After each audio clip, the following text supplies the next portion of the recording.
আল্লাহর অশেষ রহমতে আমরা বদরুল হুদা পাবলিক লাইব্রেরির পক্ষ থেকে একটি মহৎ উদ্যোগ নিয়েছি।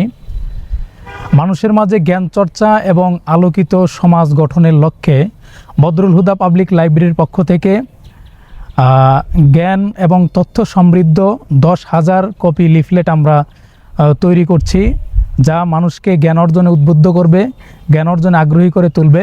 এবং আমাদের বদরুল হুদা পাবলিক লাইব্রেরি জ্ঞান অর্জনে, জ্ঞানের প্রসারে কাজ করে যাচ্ছে পশ্চিম টাঙ্গাইলে। আপনারা ইতোমধ্যে অবগত হয়েছেন। যারা আমাদের সুধী শুভাকাঙ্ক্ষী আছেন, বিশেষ করে যারা কর্মব্যস্ততার কারণে দিনই কাজে সশরীরে সরাসরি অংশগ্রহণ করতে পারেন না, তাদের জন্য একটা সুবর্ণ সুযোগ রয়েছে। যারা মহৎ কাজে, দিনই কাজে আপনারা শরিক হতে চান, তারা আমাদের নিম্নোক্ত দেওয়া বিকাশ নাম্বারে আপনাদের সামর্থ্য অনুযায়ী আপনারা ডোনেশন বা টাকা অনুদান দিতে পারেন এবং এটার সওয়াব আপনি সাদকায়ে জারিয়া হিসাবে পেতে থাকবেন।